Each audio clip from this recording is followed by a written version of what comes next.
it seems as if Liverpool is back. I'm happy to see that. I'm happy to hear that. But I still have concerns. This is an Eintracht Frankfurt team that is not particularly great. They don't really stir the pot, so to speak, but you do what you have to do. You play who you have to play and you win. You beat who you need to beat. And that's exactly what happened. And the first thing that I have to do is commend the manager for making those changes. Unfortunately, Frimpong got injured early on, but I wanted to see how he would play with not starting Salah, having Verts out in the wing, and how that would kind of assemble with Ekitike and Isak playing together with Verts behind them. But didn't really work out, so to speak, with Bradley coming in as a substitute. But I thought we looked balanced today. This is the first time this season that we look balanced.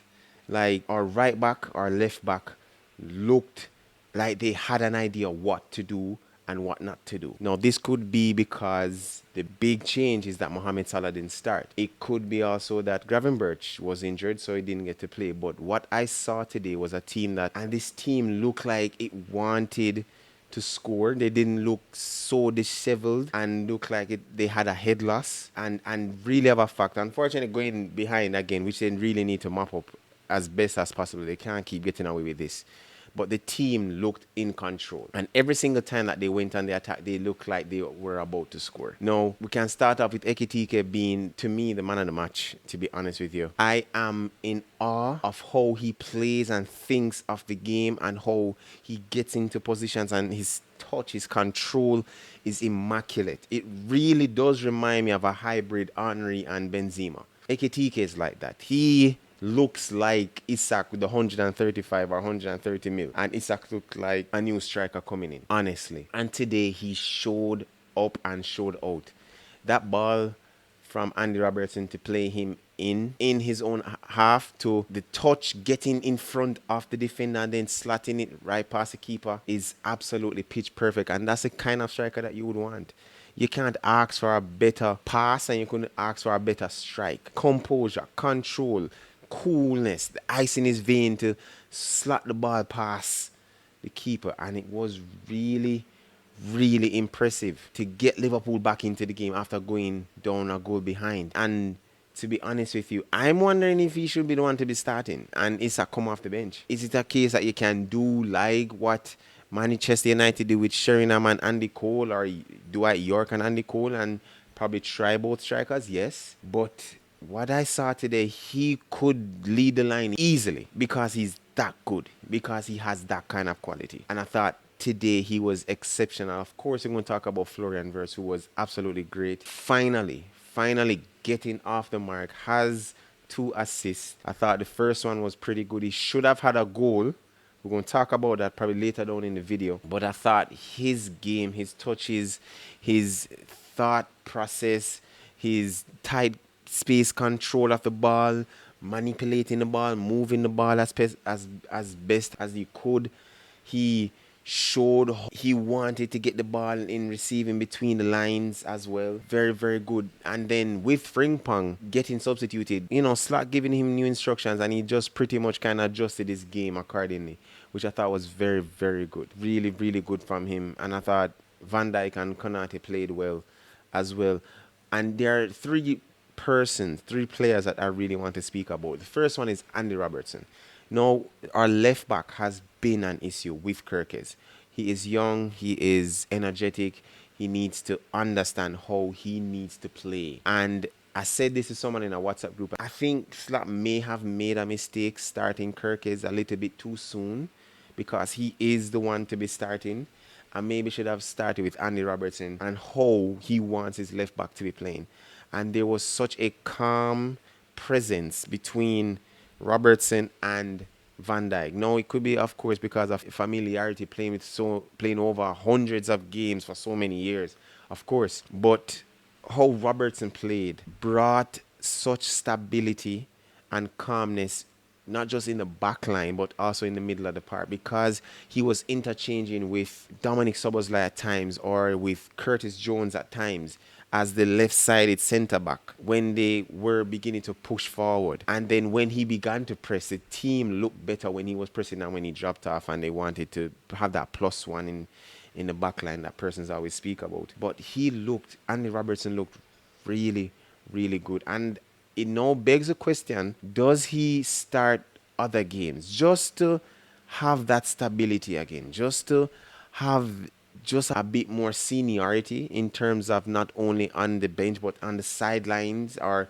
on the pitch, instructing players what to do, what not to do, how to track back, just adding just that level of seniority that's needed on the pitch again. That is also something that can be considered. But I thought his game today was really, really solid. Very, very solid game from Andy Robertson. It wasn't flashy, it wasn't flary. He just needed to do his job. And his job was to ensure that he was, one, hard to get past, most importantly, but also providing balance in the attack. And the team looked balanced today with him in that side.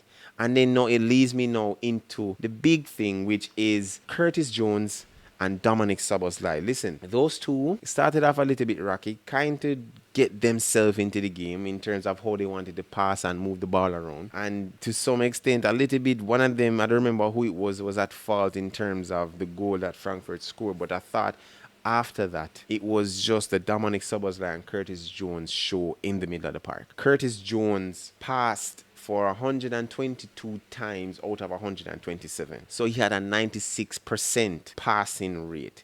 And these aren't just sideways passes.